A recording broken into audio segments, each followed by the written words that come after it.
Halo sahabat kece, balik lagi dengan saya Pascal Skuran di channel YouTube of Kece. Salam waras. Baik, pada video kali ini saya share kepada Anda semuanya tentang bagaimana membangun mental menulis. Bagaimana menjadi seorang penulis. Namun sebelum saya berbicara lebih jauh, seperti biasanya untuk Anda yang baru berkunjung ke channel YouTube ini, jangan lupa untuk subscribe channel YouTube ini. Silahkan share video ini dan silahkan berikan komentar di kolom komentar.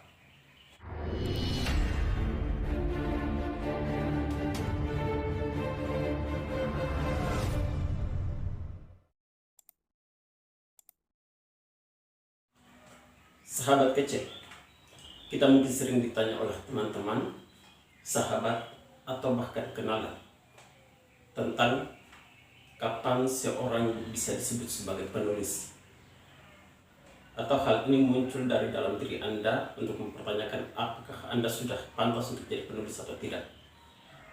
Hal ini menjadi sebuah masalah ya dalam diri kita untuk memulai menulis. Itu dimana ya kita mungkin meragukan kemampuan menulis kita. Kapankah seorang bisa disebut sebagai penulis ya. Apakah ketika tulisannya sudah bagus, apakah ketika tulisannya sudah muncul di koran, atau apakah ketika sudah menulis buku. Ya menurut saya menjadi penulis bukanlah hal yang sulit dan rumit. Tidak ada ketentuan atau peraturan yang bisa digunakan sebagai acuan ketika seorang disebut sebagai penulis. Berbeda dengan gelar-gelar profesi seperti gelar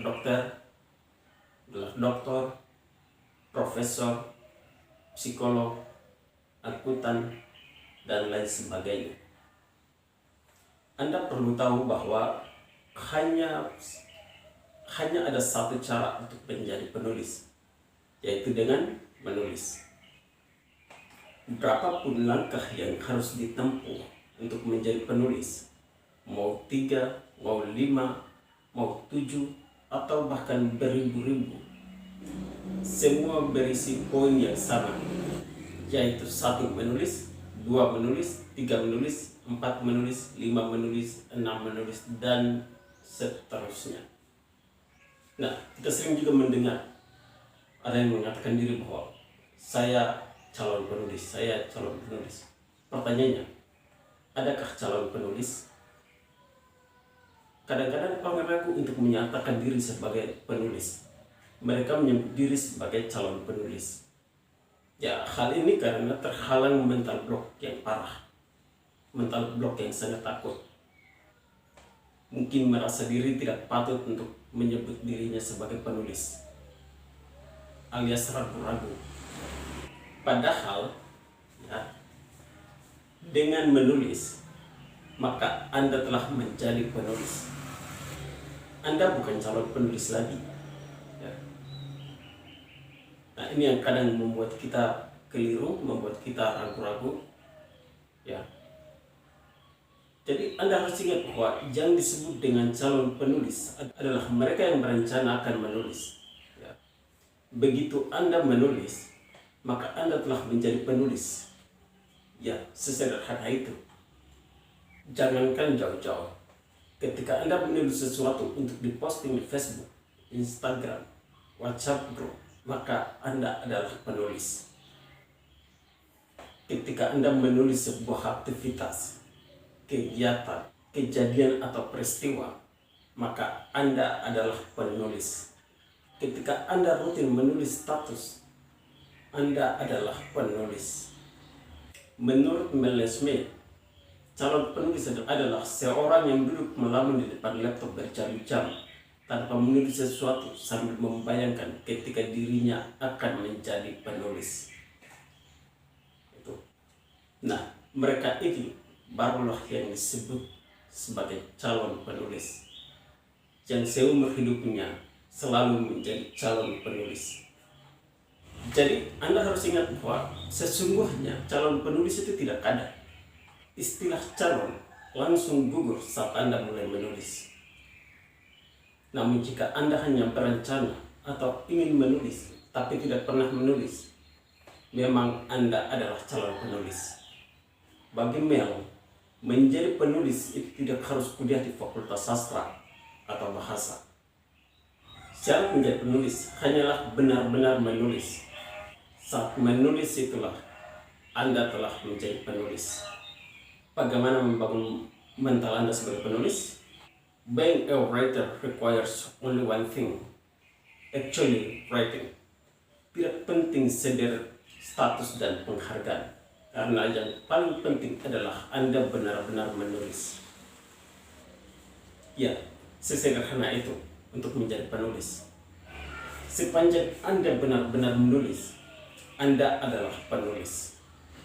Tidak ada seorang pun yang bisa menggugat Anda, karena Anda telah melakukan tugas profesi sebagai penulis, yaitu menulis. Jadi, katakan kepada diri Anda sendiri bahwa Anda penulis. Buktikan itu dengan jalan menulis. Tunjukkan hasil tulisan Anda dengan publikasi melalui media sosial ataupun media massa. Anda bisa juga publikasi tulisan di grup WhatsApp, Facebook, Instagram, Twitter, blog, web, dan lain sebagainya. Anda juga bisa publikasi secara terbatas, hanya satu grup tertentu. Jika Anda tidak ingin publikasi, Anda bisa menyimpan semua karya tulis Anda di laptop atau komputer Anda, supaya karya tulis Anda tidak hilang. Mungkin suatu saat nanti Anda tertarik untuk mempublikasikannya. Meski Anda tidak publikasikan tulisan, Anda adalah penulis selama Anda memiliki karya tulis. Disebut penulis bukan karena publikasikan tulisan, tapi karena menulis. Publikasi hanyalah cara untuk menunjukkan hasil dari proses menulis. Yang penting adalah hargai pilihan Anda sebagai penulis. Hilangkan mental sebagai calon dalam diri Anda. Secara yakin Anda harus menyatakan bahwa Anda adalah penulis, karena Anda telah benar-benar menulis. Jadi sesederhana itu untuk menjadi penulis, sahabat KC. Ketika Anda mulai menulis, ketika Anda mulai melakukan aktivitas untuk menulis, disitulah Anda disebut sebagai penulis. Tetapi satu catatan khusus untuk Anda sekalian yang sering saya lakukan, ketika tulisan Anda disimpan atau tidak dipublikasikan, penulis hebat sekalipun, itu mereka tidak langsung lahir dari penulis, tidak. Ada proses-proses yang harus mereka lewati, jatuh bangun yang mereka harus lewati. Dan bagi para penulis, pembaca adalah cermin yang hebat untuk mereka. Dari sanalah, dari berbagai respon balik, dari berbagai macam kritikan, saran, dan masukan dalam karya tulisannya, sebagai penanggap dalam karya tulisnya, di sana dia terus mempelajari, berbenah, ya. Dia terus melengkapi kekurangannya sebagai seorang penulis. Jadi dia tidak bisa membesarkan diri sendiri. Artinya dia tidak bisa menjadi penulis tanpa campur tangan orang lain. Jadi untuk membangun mental Anda sebagai seorang penulis, jika ingin menjadi seorang penulis profesional, cara paling penting menurut saya adalah sering-sering publikasikan tulisan Anda dimanapun. Karena dari berbagai macam reaksi, dari berbagai macam tanggapan-tanggapan di karya tulis Anda, disitulah Anda akan mempelajari kekurangan Anda di mana, bagaimana pendalaman materinya, bagaimana alur menulis yang benar, bagaimana sistematika penulisannya. Dari situlah kita mulai mempelajari, melengkapi kekurangan kita untuk menjadi penulis profesional. Jadi jangan pernah takut, jangan pernah ragu untuk mempublikasi karya tulis Anda. Karena selain yang tadi, selain untuk membesarkan diri Anda, selain mendapatkan tanggapan-tanggapan balik, yang kedua, ketika Anda menerbitkan sebuah karya ilmiah, Anda tidak diragukan lagi soal kemampuan menulis. Artinya Anda sudah dikenal oleh publik karakteristik Anda, ya, dari cara omongan Anda, dari cara tatap Anda saja, cara berpikir Anda, orang sudah tahu bahwa Anda memiliki roh menulis. Karakter Anda adalah penulis, ya. ketika Anda mempublikasikan karya ilmiah Anda, ya publik tidak lagi perlu harus untuk bertanya-tanya, wah ini orang ini kok tiba-tiba dia menulis seperti ini, kok tiba-tiba seperti ini. Apakah dia membayar orang lain untuk menuliskan karya ilmiahnya, ataukah dia mengcopy paste atau istilah yang kita kenal plagiarisme ya. Itu. Jadi itu hal yang penting. Jadi orang akan mengikuti perkembangan Anda, kemampuan menulis. Itu supaya kedepannya orang tidak lagi meragukan Anda soal kemampuan menulis itu. Saya pikir itu yang bisa saya share untuk Anda semuanya. Semoga video ini bermanfaat. Sebelum saya akhiri video ini, saya ingatkan kembali untuk Anda yang baru berkunjung ke channel YouTube ini, jangan lupa untuk subscribe channel YouTube ini, silahkan share videonya, dan silahkan berikan komentar di kolom komentar. Terima kasih. Salam waras.